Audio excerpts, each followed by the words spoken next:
Hello, আসসালামু আলাইকুম। আমি আপনাদের আজ দুটি কথা বলবো। আমার পরিচয় হলো আমি একজন সাংবাদিক এবং মানবাধিকার কর্মী। আমি দুটি কথা বলবো, সেটা হলো কিছুদিন আগে আমি এক ভদ্রলোক দেখেছি যে উনি নাটোরে সম্ভবত যে বগুড়া থেকে উনি আন্দোলন শুরু করেছেন যে আমাদের যে মোবাইল কোম্পানিগুলো আমরা যে মিনিটগুলো ঢুকাচ্ছি বা নেট ঢুকাচ্ছি, হ্যাঁ, তো এগুলোর একটা মেয়াদ দিয়ে দিচ্ছে আমাদেরকে যে 7 দিন, 2 দিন, 3 দিন এরকম মেয়াদ দিচ্ছে।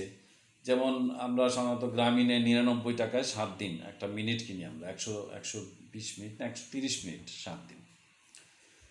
তো ব্যাপারটা হলো যে 7 দিন চলে গেল, আমি 130 মানে 199 টাকা দিয়ে 130 মিনিট আমি নিলাম এবং 7 দিন চলে গেল। যাওয়ার পরে আমি একটা কথাও বললাম না। এই সময় আমার মা বা বাবা বা কোনো প্রিয়জন মারা গেল, আমি একটা কথা বললাম না, আমি মানসিকভাবে বিপর্যস্ত ছিলাম। কিন্তু আমার সেই টাকাটা কিন্তু থাকে না, 7 দিন পরে সেই টাকাটা থাকে না। তো ওনার বক্তব্য হলো যে এই টাকাটা যাবে কোথায়, কারণ এটা তো আমি কিনে নিচ্ছি, এটা যাবে কোথায়। অবশ্যই আমি তার সাথে একমত, কারণ কেন আমার টাকাটা এইভাবে যাবে? কারণ আমি দেখেছি বিভিন্ন কোম্পানি ঠিক করে সরকারকে কিন্তু টাকাও দিচ্ছে না, তারা বাকি রাখছে, সরকার কেস করে তাদের থেকে টাকা নিতে হচ্ছে। অথচ দেখেন, আপনি একটা মোবাইল কোম্পানিতে আপনি যান, আপনি যে কোনো মোবাইল কোম্পানি আছে বাংলাদেশে যারা আছে, মানে গ্রামীণ বলেন, বাংলালিংক বলেন, টেলিটক বলেন, বা আপনার ওই যে রবি বলেন, এয়ারটেল বলেন, যারাই আছে, আপনি কিন্তু আগে টাকা দিচ্ছেন, তারপর আপনি ফ্লেক্সি করছেন, মানে টাকাটা ঢুকাচ্ছে এরপরে, আগে দিচ্ছেন পরে ঢুকাচ্ছে। তাহলে তারা সরকারকে কেন দিবে না? কারণ তারা তো আমার আমার আমার গ্রাহক থেকে নিয়েছে তারা, কিন্তু সেটা সরকারকে কেন দিচ্ছে না? দিচ্ছে তো নাই, আবার আমাদের থেকেও বাটপারি করে নিচ্ছে। যেমন আপনি 20 টাকায় গ্রামীণে 2 দিনের কথা বলার মেয়াদ থাকে। তা এই অনেক গরিব মানুষ, একটা গরিব মানুষ মনে করেন সেই 2 দিনের মেয়াদে নিল 20 টাকা, কিন্তু 2 দিনে সে কোনো কথা বলতে পারলো না, তার মোবাইলই নষ্ট হয়ে গেছে, সে বলতে পারলো না। কিন্তু 2 দিন পরে সে এই 20 টাকাটা আর থাকতেছে না। কেন থাকবে না?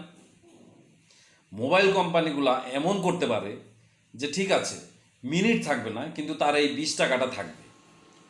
বা আমি আমি 130 মিনিট কিনে 99 টাকা দিয়ে 7 দিন মেয়াদে, ঠিক আছে, আমি 7 দিনের ভিতরে যদি আমি ব্যবহার করি তাহলে আমার মিনিটটা যাবে।